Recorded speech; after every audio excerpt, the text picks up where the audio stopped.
My Sugar Daddy. Chapter 8. Uang adalah segalanya. Pagi harinya, di rumah Nania terlihat semua orang tengah berkumpul di ruang makan. Mereka saling berbincang hangat sambil memperhatikan Raiden yang tidak mau diam di tangan bibi pengasuhnya. Ayah, Ibu, apa benar aku dan Kak Luri pernah mempunyai teman yang bernama Jovan? Tanya Nania.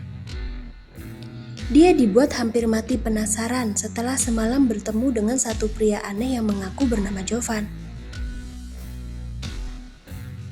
Luyan dan Nita yang sedang mencandai cucu mereka langsung beralih melihat ke arah Nania. Jovan, nama ini seperti tidak asing di telinga mereka.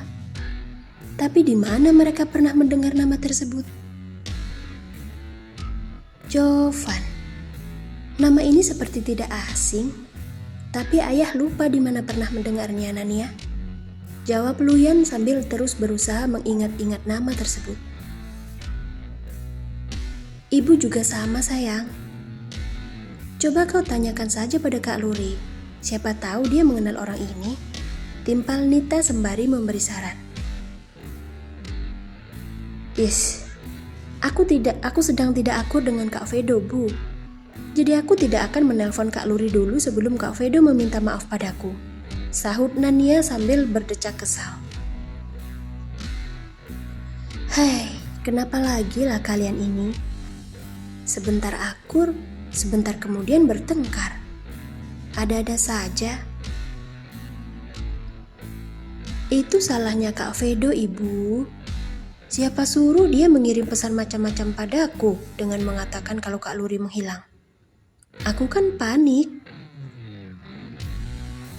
Beberapa waktu lalu Nania dan kakak keduanya sempat memiliki keinginan untuk berlibur bersama. Namun menjelang satu hari keberangkatan mereka, tiba-tiba saja Nania menerima kabar dari kakak iparnya kalau sang kakak hilang di bandara saat akan berangkat ke Shanghai. Khawatir? Itu sudah pasti. Bahkan Nania yang saat itu sedang mengikuti mata kuliah penting di kampusnya sampai nekat membolos demi untuk membantu mencari keberadaan kakaknya. Dia kalang kabut mengabari semua orang tentang hal ini, hingga di sore harinya barulah Nania mengetahui kalau dia hanya sedang dikerjai saja oleh kakak iparnya. Dan dari penjelasan sang kakak, sebenarnya kakaknya itu bukan hilang karena diculik, melainkan sedang dikurung di sebuah villa dan tidak diizinkan memakai ponsel selama 1 harian penuh oleh kakak iparnya. Jadi tidak ada salahnya bukan kalau sekarang Nania memusuhi pria Jepang itu? Karena candaannya kali ini sudah sangat keterlaluan, jadi Nania berniat mengibarkan bendera perang sampai lawan mengibarkan bendera putih sebagai bukti penyerahan diri. Nania, kalau tidak salah orang yang bernama Jovan itu temannya Galang bukan ya? Itu yang seumuran dengan kakakmu tapi beda kelas. Ucap Lucy lupa-lupa ingat akan pria yang dimaksud oleh adiknya. Temannya Kak Galang. Beo Nania sambil mengelus-elus dagu bawahnya. Kalau Galang sih Nania ingat. Tapi kalau Jovan... Oh, Ibu ingat sekarang Nania, pekik Nita kegirangan. Kalau tidak salah, Jovan ini adalah teman kakakmu yang sempat overdosis gara-gara orang tuanya yang ingin bercerai. Dulu Jovan dan Galang sering datang kemari dan ikut sarapan di rumah kita. Benar tidak? Hah? Overdosis? Manusia macam apa sih Jovan-Jovan ini sampai nekat melakukan hal rendah seperti itu hanya karena orang tuanya ingin bercerai?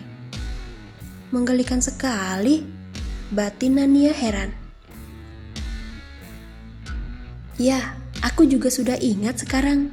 Timpal Luyan yang akhirnya bisa mengingat wajah dari pria bernama Jovan.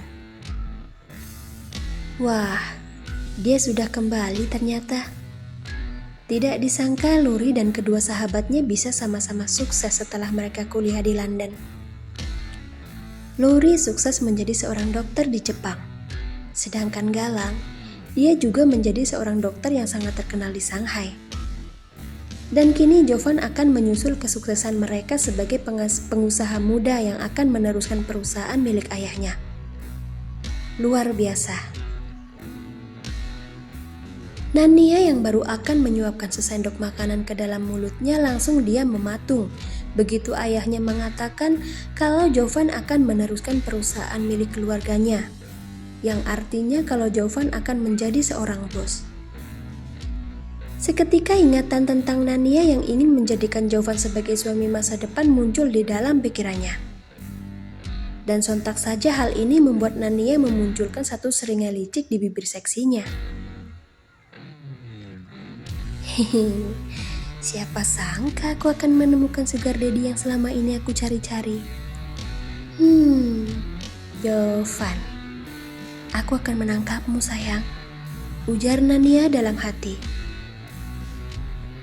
Hei Nania, kenapa kau tersenyum seperti itu? Tahu tidak, kau jadi terlihat sangat mengerikan, tegur Lucy sambil menepuk pelan lengan adiknya. Dia sampai merinding sendiri melihat Nania yang sedang tersenyum-senyum tidak jelas. Kak Lucy, aku baru saja menemukan bibit sugar daddy yang sangat keren. Jovan, dia orangnya, sahut Nania dengan mata berbinar terang. Jovan, menjadi sugar daddy-mu? Pekik Lucy kaget. Dia lalu menatap bergantian ke arah kedua orang tuanya. Ayah, ibu, apa kalian juga mendengarnya? Luyan dan Nita kompak mengangguk. Setelah itu mereka memperhatikan Nania yang tengah menikmati sarapan paginya dengan raut wajah yang begitu bahagia. Anak mereka ini benar-benar ya. Sekalinya mendengar kalau Jovan adalah seorang calon bos, putri mereka ini langsung menyebut Jovan sebagai sugar daddy-nya. Terkadang Luyan dan Nita sampai bingung sendiri memikirkan cara berpikir Nania yang terlalu mengejutkan. Membuat orang kaget saja. Nania, ibu harap kau bisa menjaga martabatmu sebagai seorang gadis. Jangan sampai kau merendahkan harga dirimu hanya demi bisa mendapatkan pria kaya raya. Ya, ucap Nita mulai khawatir kalau Nania akan melakukan tindakan gila untuk mendekati Jovan. Ibu ini bicara apa sih? Apa ibu pikir aku akan semudah itu menjatuhkan harga diriku hanya demi seorang pria? Tentu saja tidak, ibuku sayang, sahut Nania santai.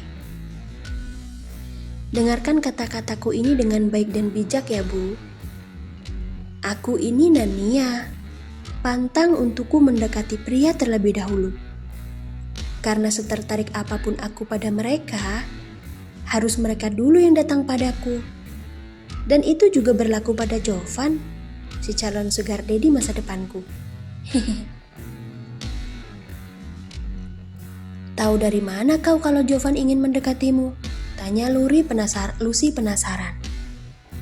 Kalau untuk masalah harga diri, Lucy sangat amat percaya pada adiknya ini. Harga diri seorang Nania terlalu tinggi untuk datang menyerahkan diri pada laki-laki. Dan Lucy sangat tahu akan hal itu. Sebelum menjawab pertanyaan sang kakak, Nania mengelap mulutnya terlebih dahulu, kemudian membuka ponsel miliknya. Dan dengan begitu percaya diri, Nania membacakan pesan yang dikirim Jovan semalam saat Nania belum mengetahui siapa namanya.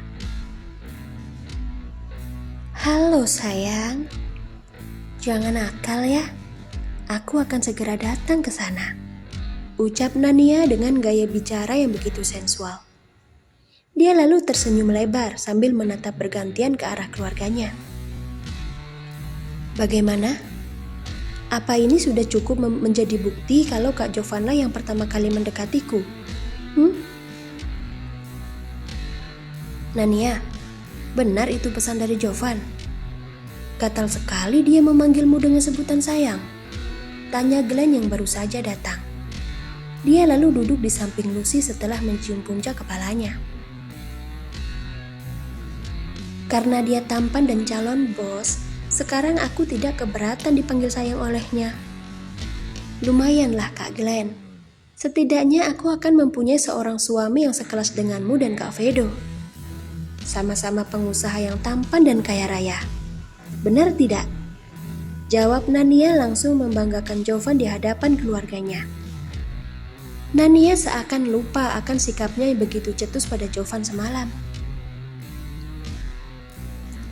Oh, kalau begitu aku sih setuju. Pertahankan. Dan jangan lupa minta Jovan untuk bekerja sama dengan perusahaanku. Nanti untungnya bisa kita bagi dua, Nania. Bagaimana? Kau mau tidak? Glenn meringis pelan saat pinggangnya dicubit oleh Lucy. Dia lalu meminta maaf karena telah mengajak Nania melakukan sesuatu yang tidak baik dengan memeloroti uang Jovan. Sedangkan Nania, gadis itu tampak mengangguk menyetujui ajakan sesat dari kakak iparnya. Mengabaikan pandangan lelah kedua orang tuanya yang stres melihat Nania yang begitu menggilai pria kaya. Aneh bukan? Tapi ini adalah fakta, di mana uang adalah segalanya.